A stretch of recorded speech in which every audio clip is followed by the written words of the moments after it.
So straight off of our last run of Can You Beat Final Fantasy XII without doing any damage, we jump right into the old school basics of Final Fantasy I. Final Fantasy I is probably one of those pixeled games to where if you didn't play it when you were younger, you may not have too much of an interest in playing it now, even with the pixeled remastered version. But we're going to go ahead and do another challenge run of this beautiful, beautiful game. So with this challenge run, we are tasked with can you 100% Final Fantasy I with only monks. So jumping into it, here are the rules. We must use 4 monks, no new game plus, we must complete all of the Steam achievements, and we cannot use any glitches, exploits, hacks, mods, free or paid DLC if there is any. And our victory condition for the run is we must beat the final storyline boss and get 24 out of 24 Steam achievements. I went ahead and edited out a lot of the random encounters to give us a little bit smoother gameplay and playthrough. The world lies shrouded in darkness. The winds die. The seas rage. The earth decays. But the people believe in a prophecy, patiently awaiting its fulfillment. When darkness veils the world, 4 warriors of light shall come. After a long journey, 4 young travelers did at last appear. And in the hand of each was clutched a crystal.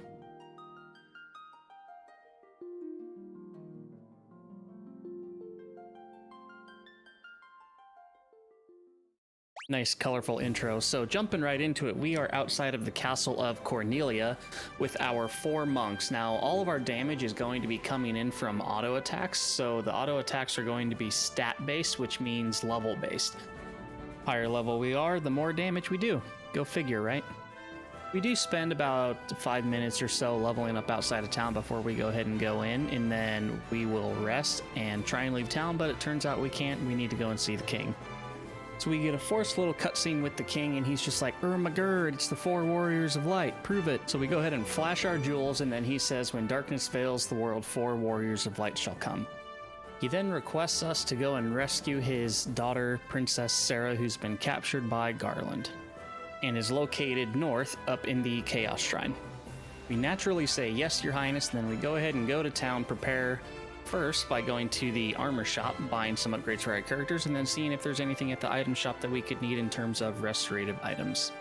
And also keep in mind that with the monk class, we will not be using weapons, shields, or helmets throughout this entire playthrough, with one small exception later in the game.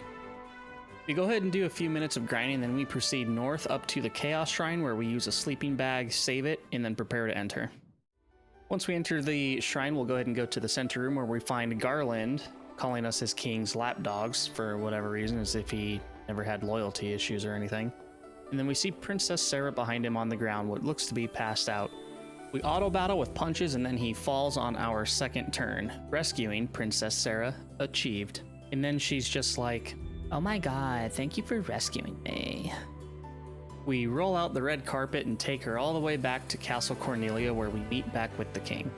The king decides to repay us by rebuilding the bridge that's north of the castle, as if they already had all their logistical issues already in order and didn't need that bridge in the first place, am I right?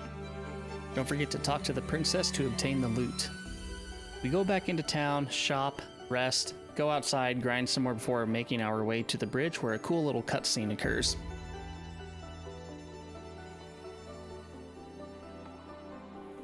And so their quest began. As the 4 warriors of light, they felt overwhelmed by the great task destiny had placed before them. They did not even know the true significance of the 4 crystals they held in their hands. The crystals that once, long ago, held a light that shone so brilliantly. The time for their journey had come. The time to cast off the veil of darkness and bring the world once more into light. Once past the bridge, we encounter better mobs that give better experience and gil. We'll eventually make our way east through the forest and into the next town. I spent about 5 more minutes or so grinding outside the town Pravaka, so that way we can get a little bit more level ups before we encounter our first mini boss fight, the pirates.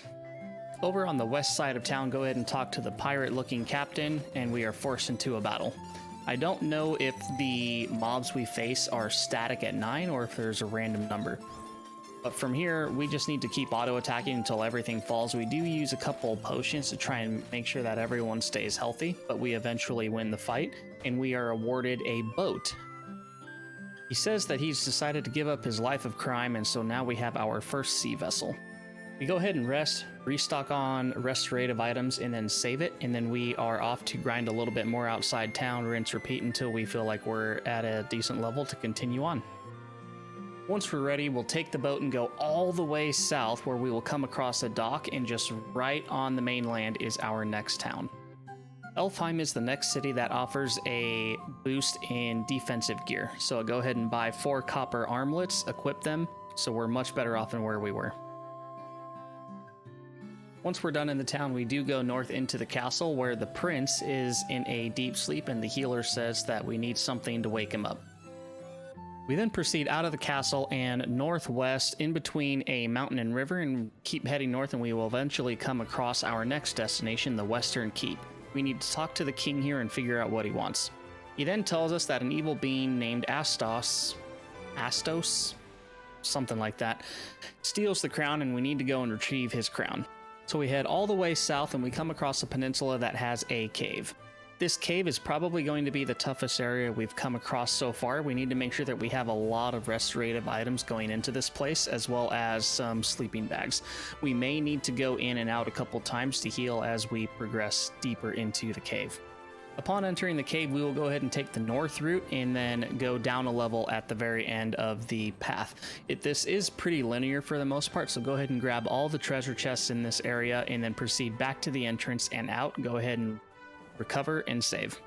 And we are skipping some rooms here because we will need to backtrack to this area anyway. As you'll notice, there are going to be some locked doors that require a mystic key, and we don't have that yet. Upon proceeding back in, we will now take the south route and go down another level. We'll make our way to the bottom right where we will go down to floor number 3. So on the B3 floor, we will eventually come across a room that looks like this. Be sure to save it before you open this chest. This chest can spawn anywhere. I believe it's from 2 to 6 mobs, and it's very easy for you to get a game over at this point. I did get a game over or 2 on this fight, but I did cut that out.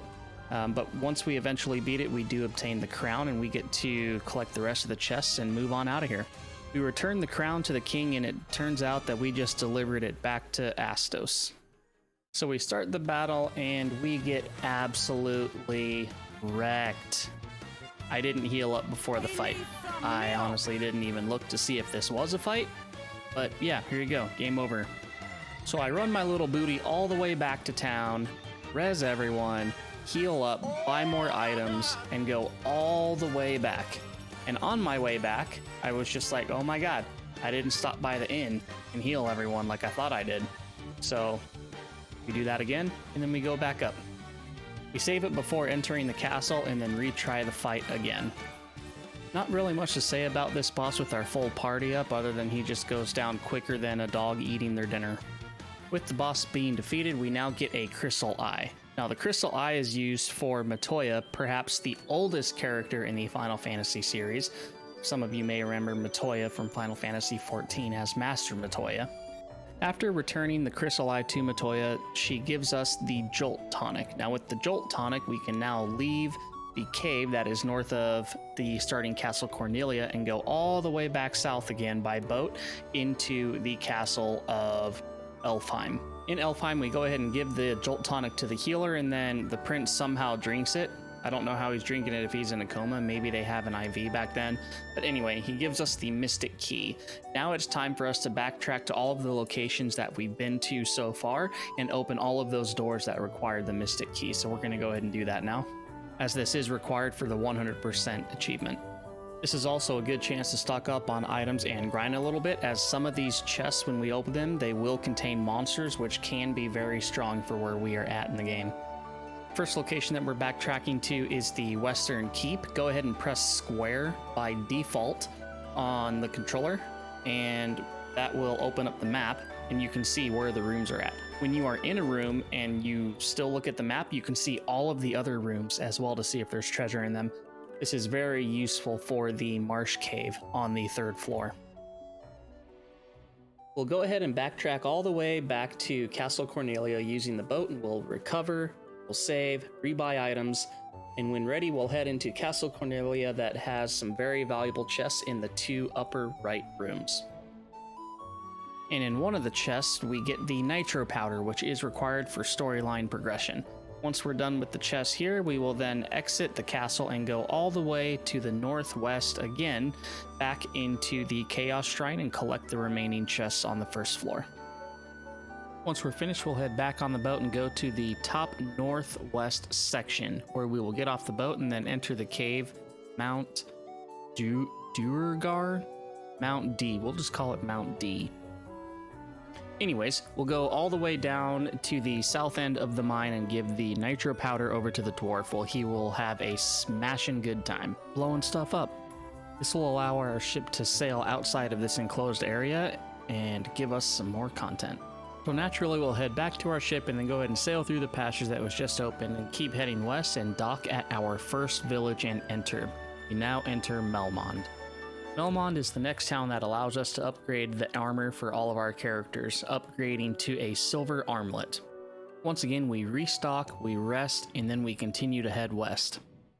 Our first opportunity, we will head south onto the peninsula-like area on the map and enter the cave. This area, just like all the others, have a really nice boost in experience for the mobs that we kill, so we're going to spend some time here doing this.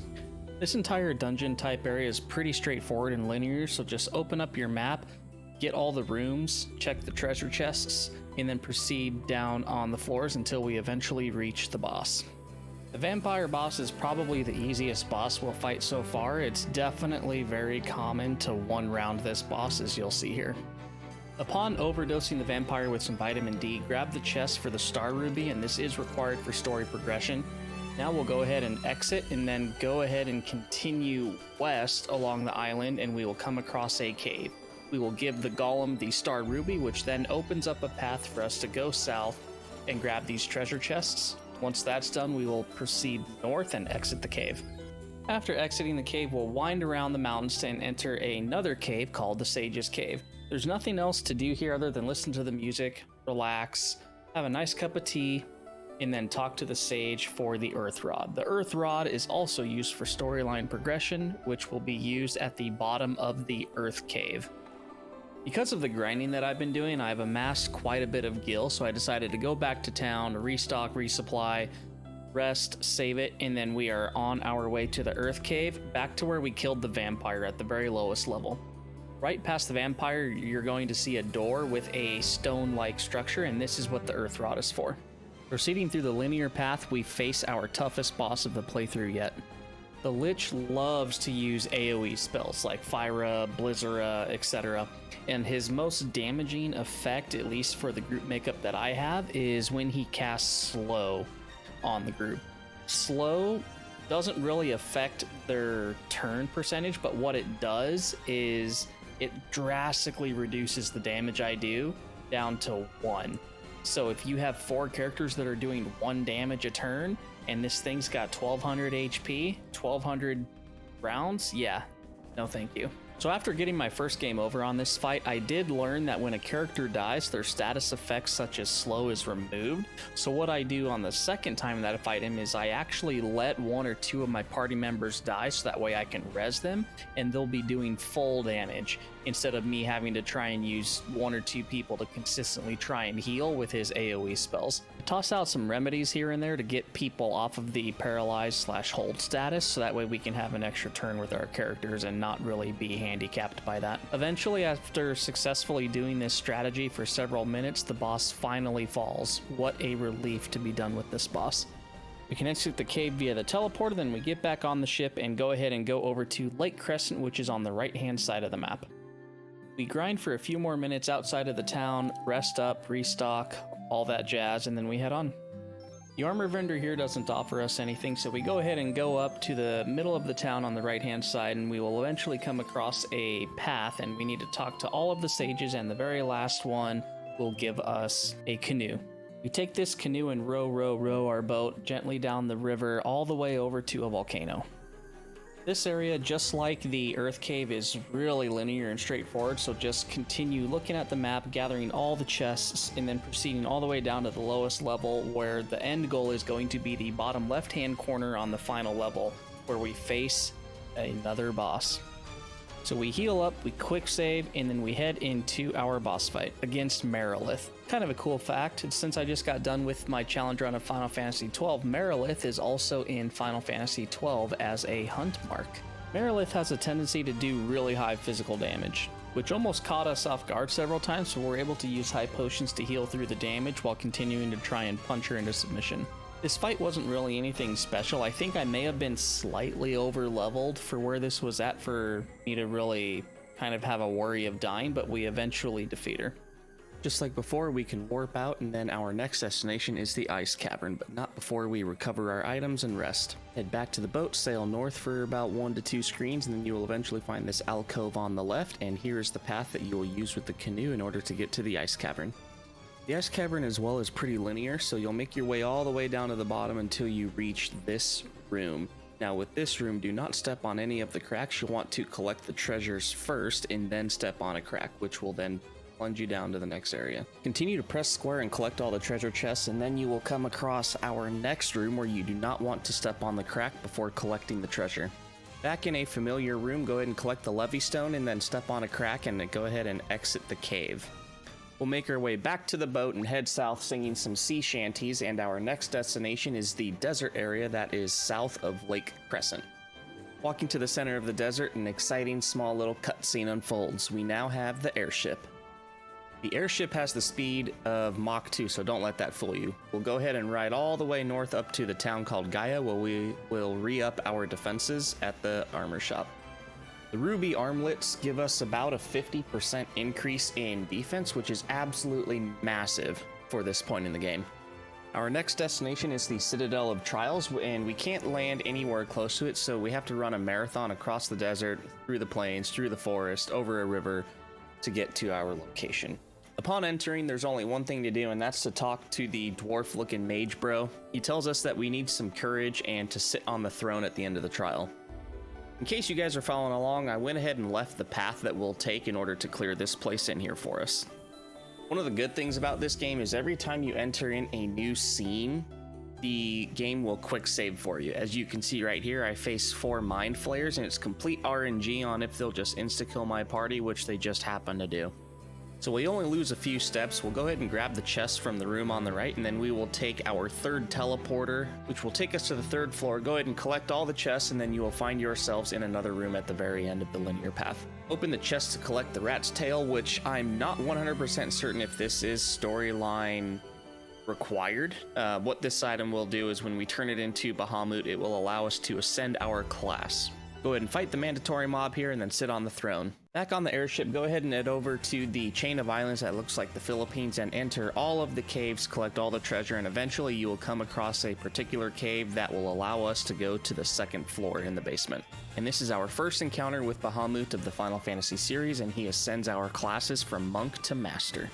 We'll head back to the airship, and then we'll go ahead and fly over to the desert on the west side of the world, and we'll find a small green patch of land to land on. We'll cross the desert and then head up into the top left corner where we will encounter a merchant in a tent. We'll pay the merchant 40,000 gil for the fairy bottle that he has. We'll go ahead and buy some tonics and drinks from this merchant, which was, in hindsight, actually a waste because it only gives you 1 stat point in that area, and you need to use 10 of these items in order to really start noticing a difference, and you have to use them in combat. So that's about 10 turns that you're not doing damage. Back on the airship, we'll go ahead and head back over to Gaia. We'll head north in the town, and then eventually we'll find a path east that will lead us to a river where the fairy then becomes unbottled and decides to give us the Oxy Ale. With the Oxy Ale, we will go ahead and go back over to the desert that we were just at, land in the grassy area, use the canoe, and head up north into the waterfall. At the very end of this mini dungeon, go ahead and collect the chests, and then talk to the robot that tells us that we can use the warp cube to go into the flying fortress and find Tiamat. We'll go ahead and leave the cave, head south along the river, and then on the east side of where we parked the airship is one of the only towns, if not the last town, that we have yet to visit, Onrak. Proceeding to the southeast part of the village, we will go ahead and find a mermaid, and then we will find a barrel that we will be able to use with the oxyale. This will take us to the sunken shrine, and we are level 37 starting this area. Picking up the Rosetta tablet is required in the sunken shrine for storyline progression. And yes, you guessed it, this place is pretty linear, so we'll go ahead and skip most of this and go right to where the boss fight happens. Kraken can hit decently hard, but with his low HP pool, he doesn't really last that long. As you're able to see here, it only takes us a couple rounds to completely zero him out. Go ahead and rest and recover, buy some more items, and then we will go ahead and go back to the airship and then on to our next destination, Melmond. We need to find Une, who is located in the top right-hand corner of Melmond. Talk to him, dance, do the salsa, do the tango, and then he will magically teach us the language Lufenian from the Rosetta tablet that we acquired in the last dungeon. And now that we know how to speak the ancient language Lufenian, we now have the ability to talk to the angels in Lufenia. So we'll go ahead and head there now, and then we will talk to, I believe it's this particular angel, and she will give us the chime. The chime will grant us access to the Mirage Tower, which is the giant-looking tower in the east side of the map in the desert. This is a really, really good place to level up and get a whole bunch of experience, so we do spend quite a bit of time here, maybe like 20 minutes or so, running through the area, grinding here and there, and gain a lot of levels doing this. Once we reach the very end, we will encounter a blue dragon, which goes down within 1 or 2 shots, and then we can use the warp stone to travel up to the Flying Fortress. The Flying Fortress is the second best place in the game for experience points, and we also, again, spend a lot of time leveling up here. Once on the last level, we will encounter a really long bridge, and this is where the bestiary mob number 118, also known as the Warmech, appears. He does have a 4% chance to appear, and this is required for us to 100% the walkthrough. So as your recovery items allow, you could either stay on this bridge until you fight this thing, and you'll be gaining a metric buttload of levels probably. It only took me about 15 minutes or so to encounter him, but other people have said that they've been on this bridge for up to 2 or 3 hours to encounter him. So this is, again, a really good spot to level up with where we are at in the game as well, right before we face the final boss of this area, Tiamat. Tiamat, just like the other bosses, isn't really too much of an issue. He'll start off with a couple hard-hitting abilities, mostly physical attacks, but we do keep everyone up with some high potions. We do start off with some giant drinks, which don't really do anything unless you keep stacking them onto one character, which I didn't know when I completed the game. I only found that out after completing the game. So using all these drinks and everything is actually rather pointless. But sure enough, we just keep pressing the attack and Tiamat will eventually fall, and this completes the Flying Fortress. Aesthetically, this was actually probably my most favorite area in the game. I really, really like how this was done. Using the teleporter at the top again, we'll go ahead and zone out, use the airship, and fly over to Mount D, and then we will talk to the dwarf-looking bro up here, where we get him the adamantite, and he will make us the Excalibur sword, which is a Steam achievement as well, so this is required for the 100% playthrough. Now all that's left is to go into the Chaos Shrine once again. You may remember it. This is where we first beat Garland at the very beginning of the game, which is that one zone that is north of the Castle Cornelia that we started off. We go ahead and refill all of our items because we will be using them a lot to heal throughout the dungeon, and the Chaos Shrine is the best place in the game for experience, so we do spend a lot of time here. And for the final time that you'll hear me say it, this dungeon as well is linear. There's only one way to proceed to the next floor, so just take a look at the map and see where you need to go, and you will eventually get there. Be sure to grab these 2 chests first and then interact with the stone, and you'll hear a nice little melody play out before it opens up into a ladder. So pretty much on each separate floor, we do have to refight all of the shrine bosses, and that includes this guy. The Lich does much of the same, but with a lot more damage and about 3 times as much hit points. He starts off with the Flare, which is not good for business, then proceeds to warp Doom Train into the Shadow Realm. Struggling to keep everyone healthy while I try and attack was leading me to think that I'm about to encounter another game over to this dude. With a latch-ditch effort, we keep pressing the attack, and then we eventually do fell him. Marilith is up next, and her physical attacks are even stronger than what they were the first time we fought her, and she also adds in Fyriga, which can hit for decent damage, I guess. Really nothing to write home about. But as long as we keep everyone up and prevent the party wipe and just keep attacking, she eventually does fall pretty quickly. This brings us to our third rematch, the Kraken.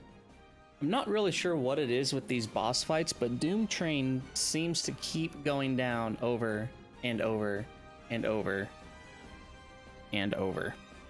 I'm sure he's thinking to himself that he didn't sign up for any of this and he really wants to quit being a warrior of light.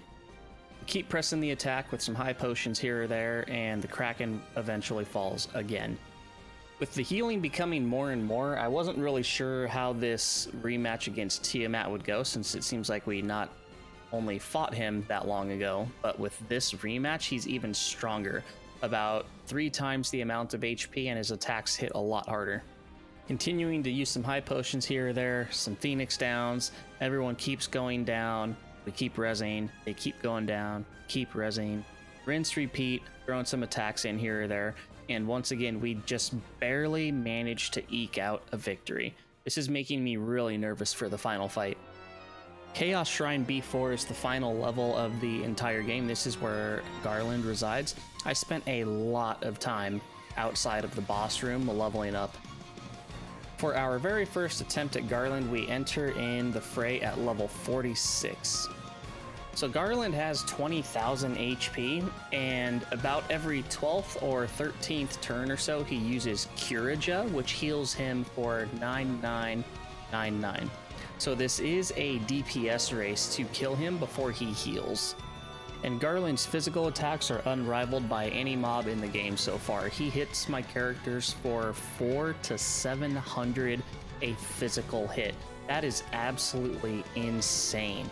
And with the high potions that I have, they only recover 150. I do have 3 elixirs and 1 X potion, but that's still not enough, I feel. Along with the physical attacks, he does have AoE attacks that does anywhere from like 250 up to 350 AoE, and there's just no recovering that. If I consistently have everyone do a high potion every turn to try and recover my HP, it will be impossible to kill Garland because he'll just heal for 10,000 every 12 or 13 turns. Seems like whatever strategy I've chosen right now just isn't working at all. Absolutely none of it's working. There's no way I can deal the damage I need and keep everyone alive during that time. So this leads us to our first game over on this boss, and our second, and our third, and our fourth, and our fifth.